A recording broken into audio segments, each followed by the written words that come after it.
Chers amis, bonjour.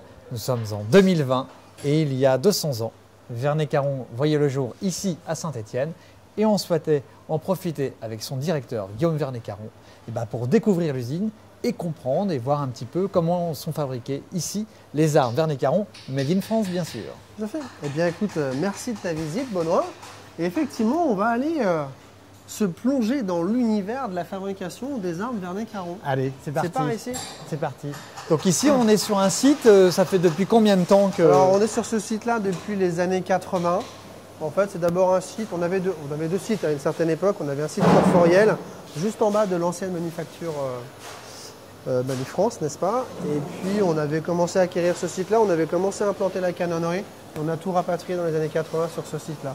Donc là, on est sur une usine qui est, je dirais, à l'entrée du cœur de ville. Et on est sur une usine de 5000 m², grosso modo. Alors, qu'est-ce que l'on va fabriquer ici, concrètement? L'ensemble de la gamme Verney-Caron, hormis les produits de négoce, je dirais. D'accord. Qui viennent compléter notre gamme. Donc ici, on va retrouver la fabrication de tous les sagittaires, aussi bien lisses que sagittaires express. D'accord. On va retrouver la fabrication de toute notre gamme de carabines semi-automatiques, Speedline, Impactella. Et bien évidemment, toutes les armes de l'atelier Verney-Caron, Verney-Caron Collection, bien entendu. Alors, on a combien de personnes qui travaillent là dans les ateliers en moyenne? Alors dans les ateliers, on a une soixantaine de personnes, une vingtaine de personnes en cadre administratif, sur le terrain, commercial, etc. L'usine, elle est divisée en fait en plusieurs parties. Donc on a une partie qui est vraiment dédiée pour le coup à Verney-Caron Collection, d'accord, sur mesure. Et puis après, on a une partie montage, une partie mécanique de précision et une partie travail du tube, canonnerie. D'accord, ok. Alors justement, les canons, alors comment ça se passe quand on part du point A jusqu'au point Z? Alors nous, en fait, on a deux méthodes pour le coup. Notamment une qui fait qu'on achète nous aujourd'hui des étirés à froid chez Vallourec, fournisseur français. Et la première étape qu'on va faire, nous, ça va être une première étape de dressage. On va regarder si le canon est droit. Et tout ça, on va le faire quelque part à l'œil nu. Bon, ça, c'est une formation qui est pour le coup véritablement faite sur le tas chez Verney-Caron. C'est grosso modo à peu près 3 ans pour avoir une personne formée. Donc un apprentissage relativement long. Et puis après, va s'en suivre une quarantaine d'opérations pour obtenir un canon de Sagittaire superposé par exemple. D'accord, ok. Donc là, on est dans la fameuse partie canonnerie, travail du tube. Donc on a une quinzaine de personnes qui travaillent sur cet atelier-là. Personnes qui sont très polyvalentes, qui sont capables de passer d'un poste à un autre. On a effectivement des machines relativement intéressantes qui pour le coup sont les fameuses machines à marteler à froid. D'accord. Donc on a deux machines de ce type chez Verney-Caron, alors qui sont des vieilles bécanes, mais qu'on entretient scrupuleusement. Ah oui. Voilà, de la marteleuse à froid. Et ça, c'est donc des machines que vous utilisez encore aujourd'hui? C'est des machines qu'on utilise continuellement aujourd'hui, sur lesquelles on fait beaucoup de maintenance, bien évidemment. Des machines qui ont une cinquantaine, voire une soixantaine d'années. Donc ici, sur celle-ci, on fait tout ce qui est martelage à froid, notamment de canons de fusilistes de calibre 12 et de calibre 20, ainsi que tous les bécassiers sur lesquels on vient faire la rayure. Et c'est là qu'on utilise en fait la fameuse technique du mandrin. Soit on a un mandrin lisse pour avoir une lame de canon lisse, soit on a un mandrin rayé pour avoir une lame de canon rayée. En fait, on vient frapper le tube sur l'extérieur, le mandrin est à l'intérieur, il est poussé, et en fait, il vient imprimer la rayure à l'intérieur du canon. D'accord. C'est le martelage à froid. En moyenne, chaque année, alors évidemment, un peu en fonction de la demande, vous produisez combien d'armes? Mais si on raisonne en canon, on va dire qu'on fait entre 10 et 12 000 canons par an. D'accord. Grosso modo, les Verney-Caron aujourd'hui fabriquent à peu près 7 000 armes par an. D'accord, De chasse, bien entendu, et après, il faudrait rajouter la partie sécurité et défense qui commence à monter un petit peu en puissance. Et le superposé le Sagittaire, vous en avez produit combien depuis que Verney-Caron existe? Alors, les derniers chiffres que j'ai en tête, moi, on a dépassé le demi-million. D'accord.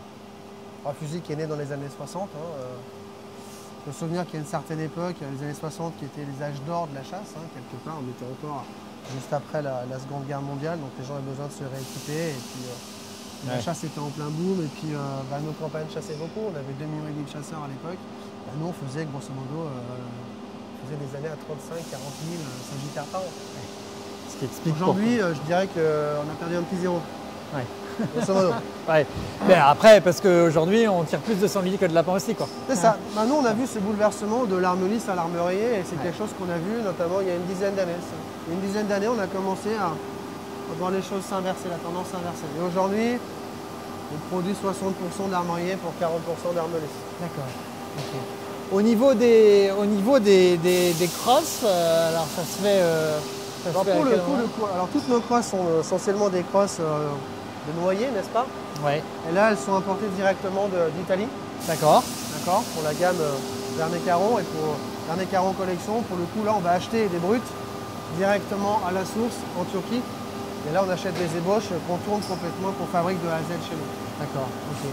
Le processus de fabrication, quand on part de 0 jusqu'à Z, en moyenne, il faut combien de temps pour fabriquer Pour faire un canon, à partir du moment où on va rentrer la matière, il faut compter grosso modo 2 mois. D'accord. Avant d'avoir le canon au montage. Ouais. Donc ça a un temps assez long. Mais ce qu'il faut voir, c'est qu'encore une fois, je disais tout à l'heure, 40 étapes de fabrication pour faire un canon, avec quelques ruptures de charge, parce qu'il y a des traitements qui sont faits à l'extérieur également. Donc tout ceci fait que mis de bout à bout, grosso modo, c'est 2 mois. D'accord. Ok. Okay. Donc là, une opération importante. Hein. Là, on est en train de faire du rectifiage en fait, de tubes. Alors, c'est des tubes qui vont servir derrière à fabriquer, à concevoir le canon du fameux Sagittaire Polynox. Ouais. Là, on les rectifie. En fait, on vient. En fait, ils vont passer dans les pierres. C'est-à-dire qu'on va venir tendre le canon. On va redonner un petit peu de rigidité.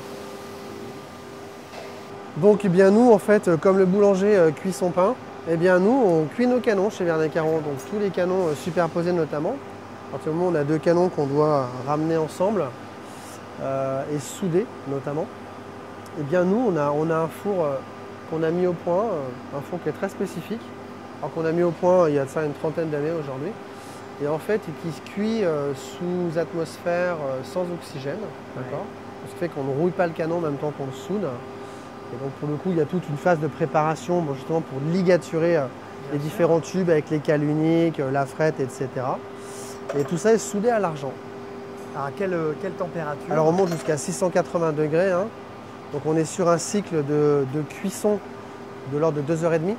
Ok, donc ensuite après ça part là. Et après ça part et puis ça redescend en température. Donc après on a des bains de refroidissement et en sortie de cuisson, on peut prendre le canon à la main et puis après on enlève les ligatures et puis s'ensuit tout le travail de préparation pour enlever les petites traces de soudure. Et après, grosso modo, c'est polir le canon pour avoir un aspect polymiroir.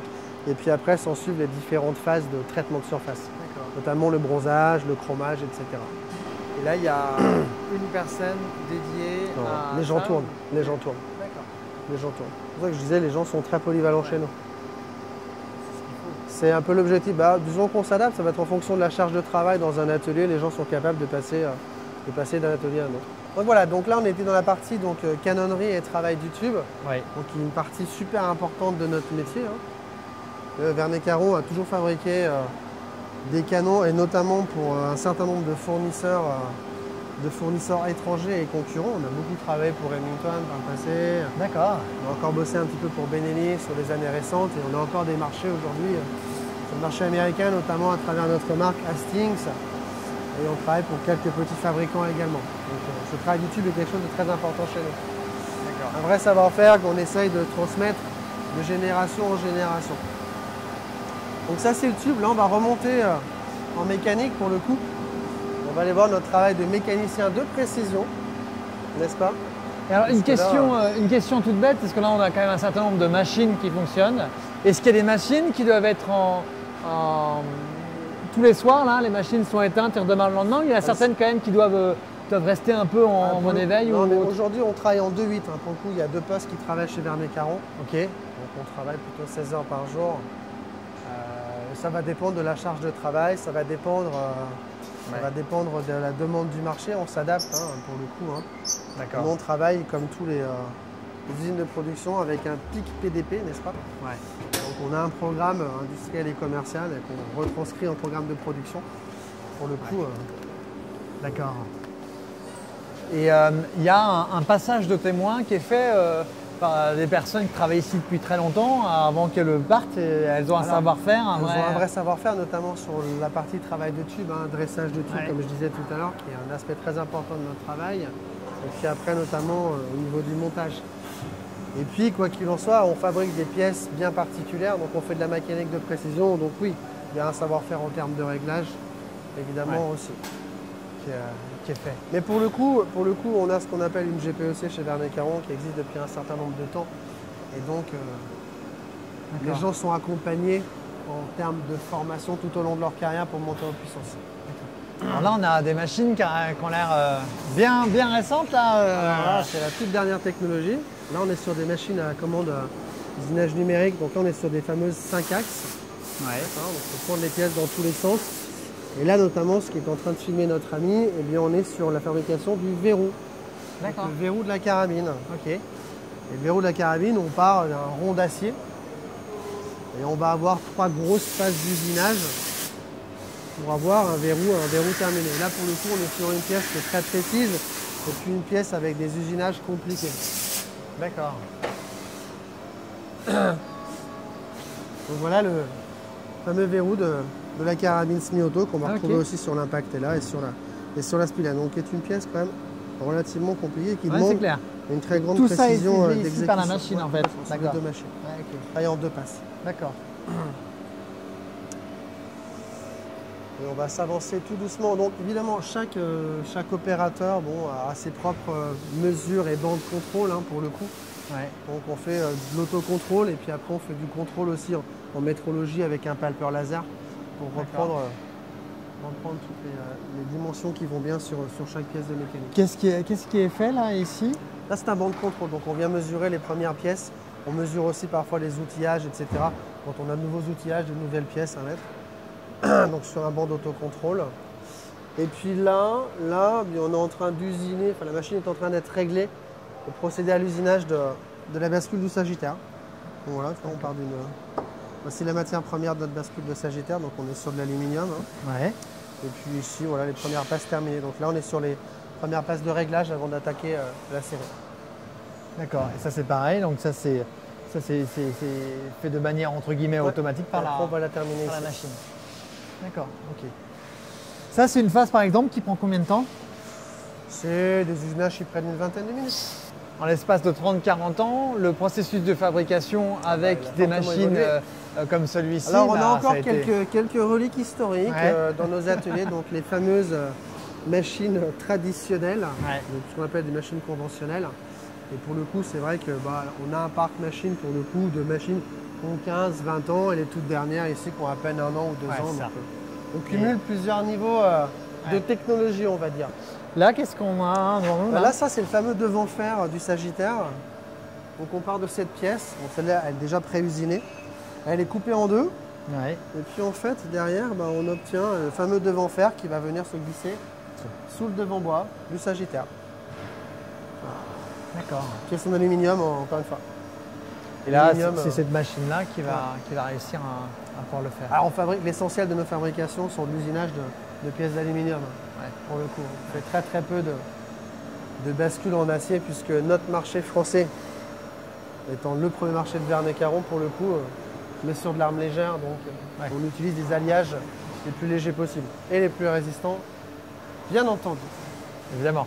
Donc toutes les pièces qui sont fabriquées sur les différents ateliers, que ce soit tube canonnerie et puis mécanique, grosso modo viennent ici dans la section montage où on va venir assembler et monter toutes les pièces des différentes armes.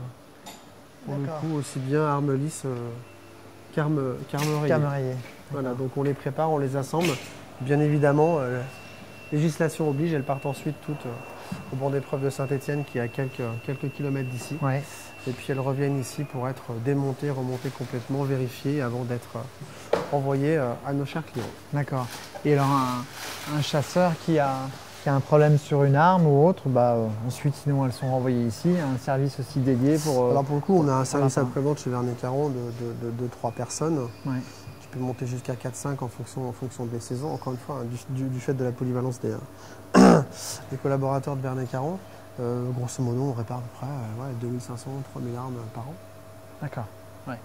Pas forcément que des armes Verney-Caron, mais parfois on fait des montages pour des marques diverses et variées aussi. D'accord. Et alors ici, il est également, vous en profitez également pour tester les armes ici, vous avez également... Oui, on a une gaine de tir qui est tout en bas, on a une gaine de tir d'une 50aine de mètres, et dans laquelle on va régler et tester les empreintes gaz notamment, on va cibler tous les express, faire tous les réglages de convergence, etc. On est sur la partie atelier. Ouais. Alors, qu'est-ce qui diffère justement de la partie qu'on vient de voir là, qui était une partie entre guillemets en série? Là, à l'atelier, on va vraiment fabriquer des armes entre guillemets uniques finalement. Bon, on est sur de l'arme unique, on est sur de l'arme très personnelle pour le coup, on est sur de l'arme, on va dire, custom. On est sur de l'arme qui est co-construite complètement avec le client. C'est lui qui vient nous voir, ou nous qui nous déplaçons chez lui, et c'est avec lui que on va décider de l'essence de bois qu'il souhaite avoir sur son arme. On va définir sa gravure, on va définir la longueur de canon, on va définir le calibre qu'il souhaite avoir. Et puis tout ceci après est lancé dans l'atelier juste derrière, où on a une dizaine de personnes qui travaillent de façon totalement artisanale, de façon totalement manuelle. Et alors, Verney-Caron est évidemment français, et on est heureux aussi de savoir que les armes Verney-Caron sont aussi présentes à l'étranger. C'est vrai que sur cette partie atelier, on a notamment des Américains qui ont fait beaucoup d'Américains, on a des Australiens, on a des Russes. On a des Anglais, des Espagnols. Disons que la gamme de l'atelier est vendue, allez, on va dire à 70% hors France. Ouais. Et souvent sur du grand export. Aujourd'hui, Verney-Caron est le dernier fabricant d'armes à peu de choses près en France. Alors, le dernier fabricant d'armes français à capitaux français et familial, oui, pour le coup. Et justement, comment est-ce que Verney-Caron a réussi à conserver cette identité-là Verney-Caron, en fait, a toujours réussi à se réinventer. Et encore une fois, hein, ce qui va faire le succès d'une marque comme Verney-Caron, ça va être la qualité et le sérieux, et ça va être effectivement sa capacité à s'adapter et à sortir des nouveautés. Aujourd'hui, ce qui fait tourner le marché, c'est la capacité à innover, mais toujours en étant entre tradition et innovation, parce qu'on reste quand même sur un marché qui est un petit peu conservateur, mais sur lequel on essaye quand même d'amener des innovations technologiques, si je puis dire. Tout confondu, depuis que Verney-Caron existe, donc depuis 200 ans, est-ce que vous savez combien d'armes Verney-Caron ont été vendues, tout modèle confondu, que ce soit pour le rayé, pour le lisse, évidemment le sagittaire? Bonne question. Après. Bonne question. Merci de l'avoir posée. À très bientôt et à la semaine prochaine. Alors, sur les armes lisses, on sait grosso modo qu'on a dépassé le demi-million sur le Sagittaire, et sur les armes rayées, qui sont plutôt un marché sur lequel on s'est positionné dans les années 90 avec les carabines Impact Plus, puis après les Express tout de suite derrière, et puis les fameuses Speedline, carabines semi-auto derrière. Aujourd'hui, on doit être, je sais pas, à 600 000 armes probablement vendues, grosso modo. 600 000 personnes qui... 600 000 personnes. Oui, après, on part du principe qu'il y a un Sagittaire dans toutes les familles de chasseurs français, ce qui souvent est prouvé sur le terrain. C'est vrai. J'en ai un, c'est la première. Et ben, tu vois, la preuve. Voilà. C'est pas bon, voilà. Bon, et ben, en tout cas, Guillaume, merci beaucoup d'avoir pu nous montrer justement le savoir-faire Verney-Caron. Et puis, je crois que cette année, il va y avoir encore pas mal de surprises pour ces 200 ans. C'est exact. Voilà.